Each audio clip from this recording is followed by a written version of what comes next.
Et pour tenter d'y voir un petit peu plus clair autour de cette séquence, Gauthier Rebinski est avec nous sur ce plateau. Merci d'être là, Gauthier. La Turquie veut jouer un rôle clé dans cette médiation. On le disait tout à l'heure, en somme, le président turc ne veut pas être laissé sur la touche. Ah non, oui, jamais. Ça fait longtemps que Erdogan avait annoncé que, en quelque sorte, son pays et lui-même était presque prédestiné pour assumer la tâche, ou en tout cas diriger le monde arabo-musulman. C'est-à-dire que ce qu'il fait valoir en général, c'est non seulement le fait que lui soit évidemment un musulman convaincu, mais qu'il a aussi le contact avec l'Ouest en tant que membre de l'OTAN. Donc il y a quelque chose qui l'a toujours séduit, et de la même manière, par rapport à l'Iran, il est évident qu'il pense avoir un avantage, c'est-à-dire que lui est sunnite par rapport au chiisme iranien. Le problème avec le personnage d'Erdogan, c'est que d'abord, il est fantasque, et ça on le sait, c'est-à-dire qu'il a des idées précises à l'heure où nous vous parlons, elles peuvent être l'inverse demain.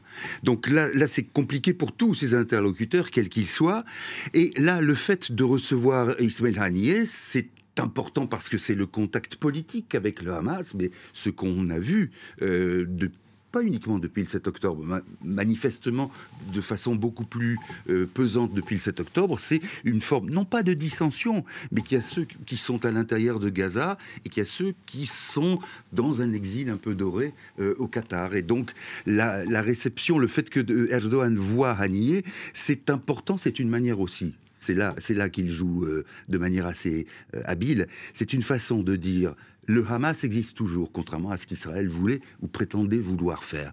Et de ce fait-là, il y a toujours quelqu'un avec lequel négocier, alors que pour Israël, à chaque fois qu'on parle de trêve, ce qui est insupportable, c'est d'être obligé de dire: oui, il y a encore du Hamas, oui, il y a encore des responsables. Donc là, Erdogan donne finalement la priorité à ce contact direct palestinien. Il appelle à l'unité, mais évidemment, c'est pas une unité innocente, c'est une unité derrière la Turquie. Pas certain que ça plaise aux Palestiniens. En parallèle de cette rencontre entre Erdogan et Haniyeh, les chefs des diplomaties turques et égyptiennes se sont également entretenus. On va les écouter, Gauthier, on se reparle juste après. La véritable grande crise à laquelle le monde est confronté est l'hypocrisie du système international. Son maquillage est tombé et sa vérité a été révélée. L'anarchie internationale et le dysfonctionnement du système hégémonique mis en place après la Seconde Guerre mondiale.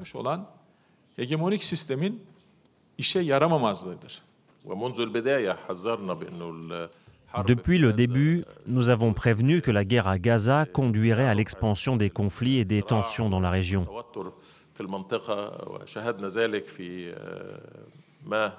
Nous l'avons constaté avec les navires pris pour cible en mer Rouge et son impact sur l'économie mondiale. Et maintenant, cette tension et cette escalade militaire entre l'Iran et Israël.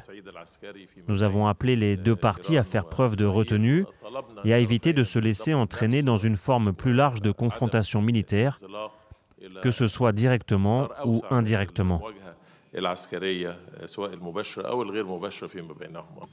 Voilà, il y a donc cette hypocrisie du système international dénoncée par le chef de la diplomatie turque, son homologue égyptien qui explique que des signaux avaient été lancés en expliquant qu'une expansion de ce conflit était inévitable si ça ne s'arrêtait pas à Gaza.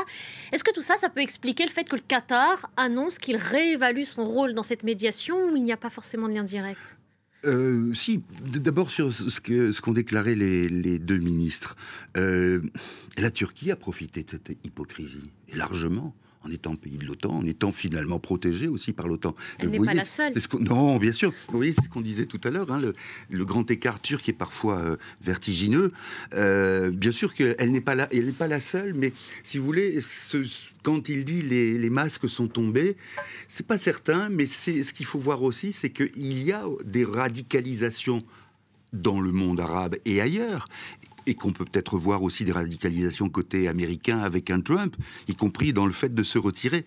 Mais ça n'est pas forcément le système d'avant qui est tordu, c'est la manière dont l'histoire a évolué pour les peuples de la région, et bien sûr l'échec d'une solution pour les Palestiniens. Ça, c'est clair. Alors, le Qatar, dont vous parliez, le Qatar, si vous voulez, il s'est retrouvé en première position dès lors qu'Israël n'a pas voulu transmettre les soldes des fonctionnaires gazaouis. Et donc, le Qatar a pris une énorme importance. Sauf qu'il est un peu, parfois, comme l'Union européenne. L'Union européenne finance, elle n'a pas grand poids politique. Et le Qatar a un poids politique supérieur à l'Union européenne, mais se demande si il ne serait pas le dindon de la farce dans ces négociations, en plus avec un Erdogan qui essaye de se mettre au milieu.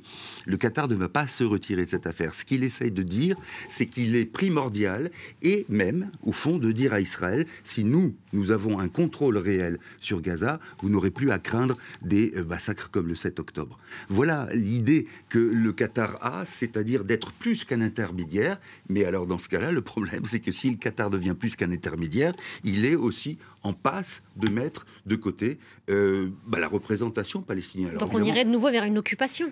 Alors pas une occupation, parce qu'il n'y aurait pas de soldats qataris, probablement pas, mais une forme de tutelle qui serait un étouffement pour les Palestiniens, même si effectivement on peut se fonder sur la relative incurie ou incompétence de Mahmoud Abbas pour justifier un certain nombre de choses. Mais les Palestiniens seraient encore, eux aussi, le dindon de la farce. Merci beaucoup Gauthier, merci pour ces éléments de compréhension autour de cette séquence qui se joue en ce moment à Istanbul.